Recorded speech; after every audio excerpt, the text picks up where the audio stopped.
In February 2009, examiners walked into the Antigua offices of Stanford International Bank and asked to see the investment portfolio backing $7 billion in certificates of deposit.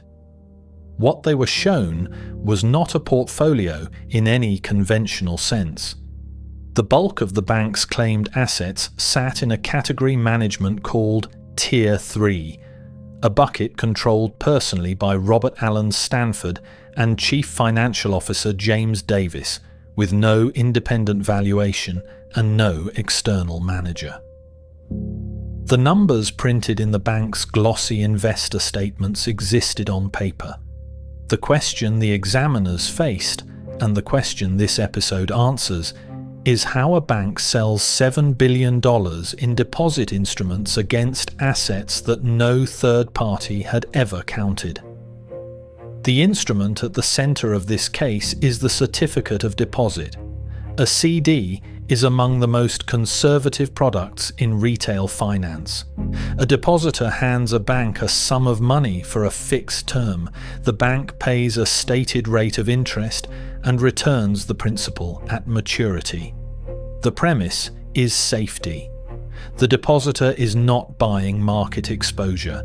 The depositor is lending to an institution on the understanding that the institution holds liquid, conservative assets sufficient to redeem the certificate on demand at term. Stanford International Bank, chartered in Antigua, sold CDs on precisely this premise.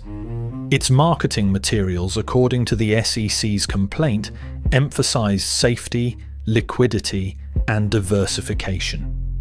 The bank told investors their money was placed in a globally diversified portfolio of highly marketable securities, monitored by a team of analysts and subject to conservative risk parameters. The advertised returns were higher than comparable US instruments, but not so high as to appear implausible. The bank consistently reported returns in ranges that were elevated but not fantastical, and it reported them with a smoothness that itself should have been a signal. For a CD program of this kind to be legitimate, 3 conditions must hold. First, the deposited funds must actually be invested in the assets described. Second, those assets must be independently valued, because the bank's solvency depends on their real market worth, not the bank's own estimate. Third, the assets must be liquid enough to fund redemptions as certificates mature. These 3 conditions are the entire structural foundation of a deposit-taking institution. Remove any one of them and the CD stops being a CD. It becomes something else. It becomes a claim on the promoter's willingness and ability to pay. What the SEC enforcement record establishes is that at Stanford International Bank, none of the 3 conditions held in the manner represented to investors. The funds were not invested as described. The assets were not independently valued, and a large portion of what the bank claimed to hold was not liquid at all.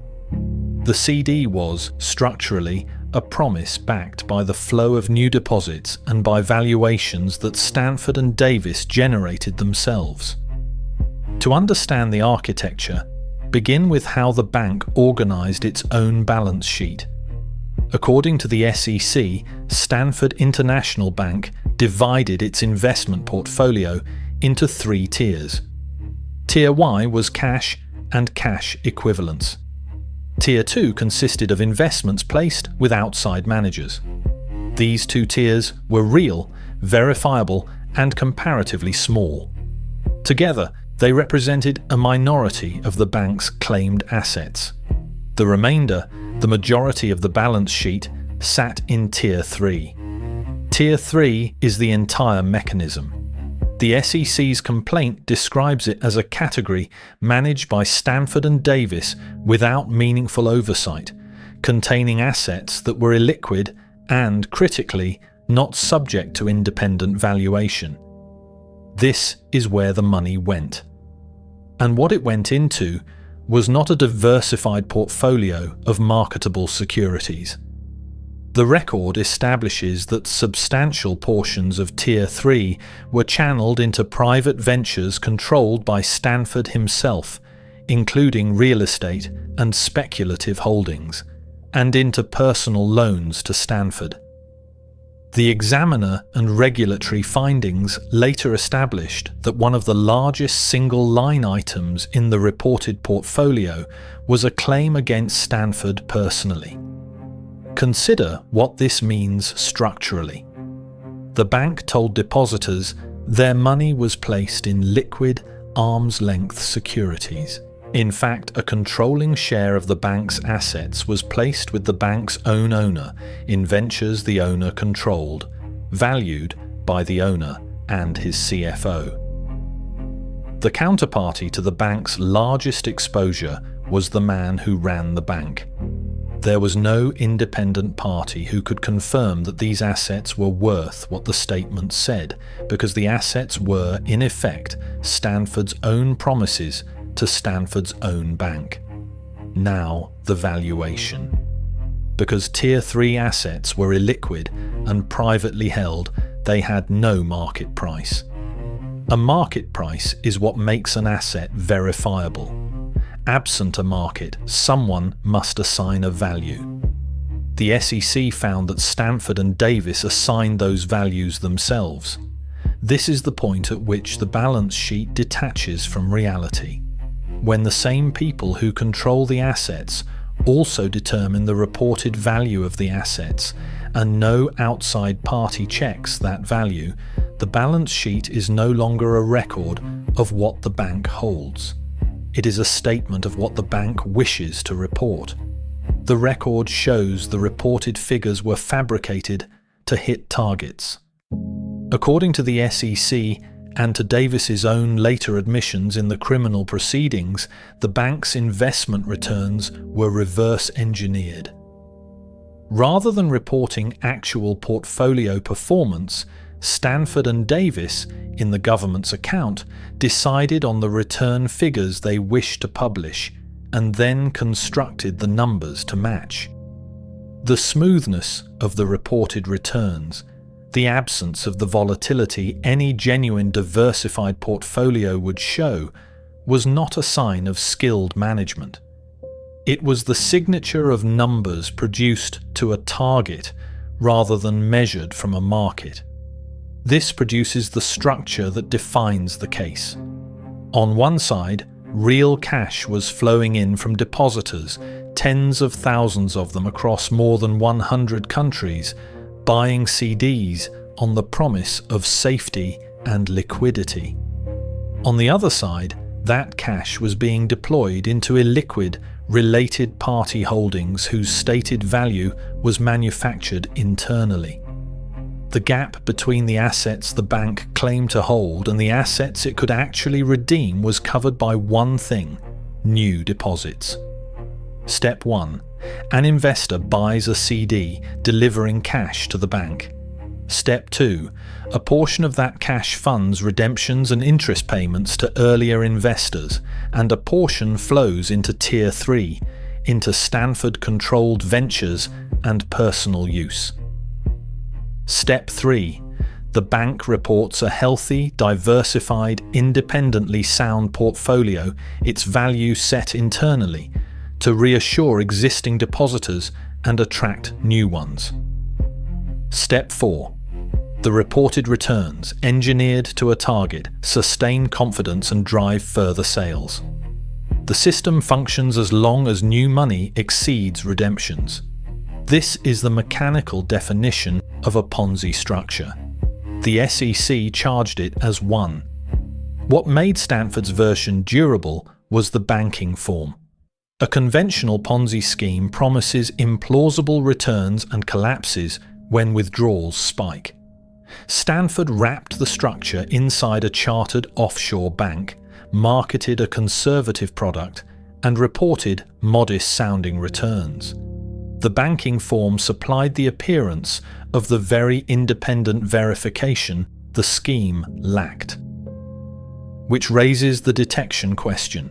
A $7 billion deposit book does not operate in a vacuum.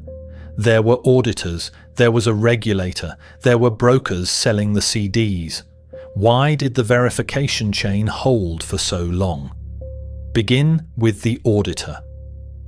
Stanford International Bank's financial statements were audited by a small local Antiguan firm.